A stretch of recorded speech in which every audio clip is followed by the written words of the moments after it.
दोस्तों, मैं हूं जेसी चौधरी। आज का मेरा टॉपिक बड़ा ही कॉमन टॉपिक है कि जब कभी किसी को सफलता नहीं मिलती तो वो लक को ही हमेशा कर्ज करता है।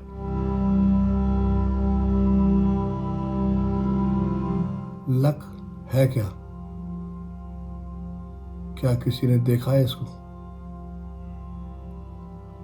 जिसको देखा नहीं है उसको कर्ज क्यों कर रहे हो?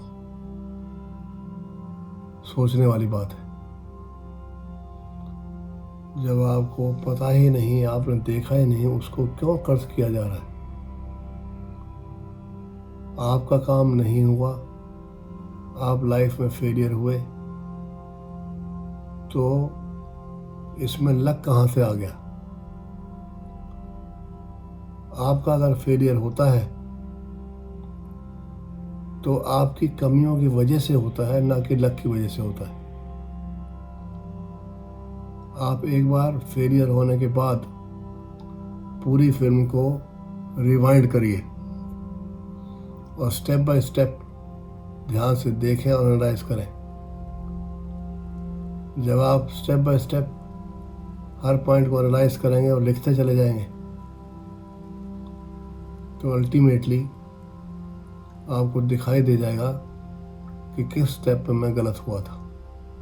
गलती करना, गलती होना कोई बड़ी बात नहीं, बुरी बात नहीं, सबसे होती है। लेकिन आगे चल के उस गलती को सुधारना, इम्प्रूव करना, ये बहुत ज़रूरी है।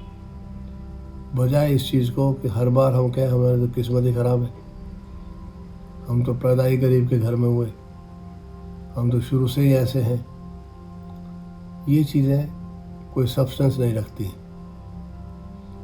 आप ये तो मानते हैं कि ईश्वर ने आपको एक स्वस्थ शरीर दे रखा है जिसके अंग बहुत कीमती हैं, बहुत इम्पोर्टेंट है, और एक एक अंग की अलग अलग कीमत होती है। तो करोड़ों रुपए का शरीर जिस ईश्वर ने आपको मुफ्त में दिया है, तो डेफिनेटली उसने आपके बारे में अच्छा ही सोच के आपको भेजा है।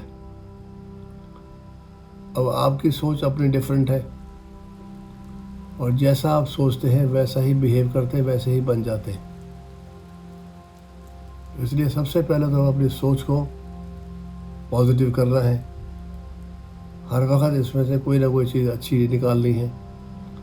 नेगेटिव साइड को ध्यान नहीं देना और नेगेटिव साइड को कर्ज नहीं करना है। जैसे कहते हैं ना कि उन्हें मंजिल नहीं मिलती जो किस्मत के सहारे हैं। किस्मत चल के तुम्हारे पास नहीं आएगी, तुम्हें हार्ड वर्क करके, मेहनत करके किस्मत को बनाना है। और कर्मा से बेहतर कोई लाइफ में कंसेप्ट है नहीं। आप हाथ पैर चलाएंगे, इस्तेमाल करेंगे, यूज़ करेंगे तो डेफिनेटली आपको रिजल्ट भी पॉजिटिव मिलेगा।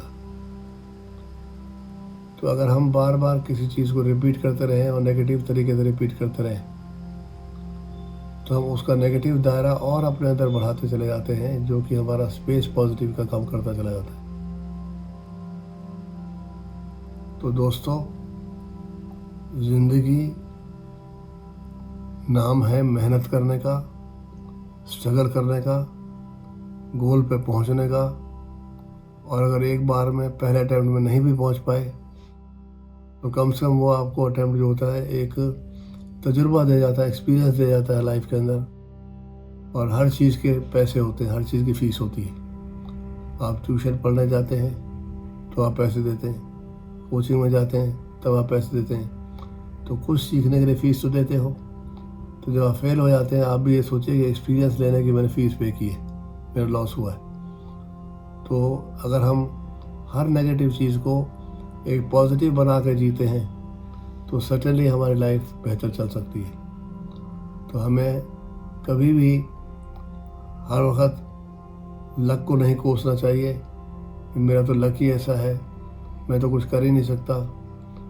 मैं समझता हूँ कि जो ऐसा सोचता है वो अपने आप ही अपने लक को ख़राब करता है। तो you should be very optimistic, you should be positive, और हर वक्त कोई ना कोई हौसले के साथ अगली बार खड़े होना है और उसको बेहतर करना है। तो इसलिए मेरी आप सभी से ये बात अनुरोध है कि आप जीवन में आगे बढ़ें। भगवान ने हमें आंखें लगा के दी हैं आगे की तरफ, ताकि आगे ही देखते रहो, आगे बढ़ते रहो। अगर हम पिछली फेलियर को देखते रहेंगे तो हमारी 2 आंखें पीछे भी लगा दी होती उसने कि चलो पीछे वो भी देखते रहो और आगे भी देखते रहो, लेकिन उसने पीछे आंखें नहीं लगाई, इसलिए कि जो वक्त गुजर गया, जो नुकसान हो गया, कुछ नहीं मिला। अब उसको सोचो नहीं, आगे की तरफ देखो, मंजिल आगे है और उसकी तरफ बढ़िए आगे। यही जीवन को सफल होने का सबसे बड़ा उद्देश्य है। Look forward and life will be with you. Definitely you will get the success in life. This is all for today. Thank you very much. तो नेक्स्ट टाइम किसी नए टॉपिक के साथ मैं आपके सामने पेश होऊंगा। Thank you.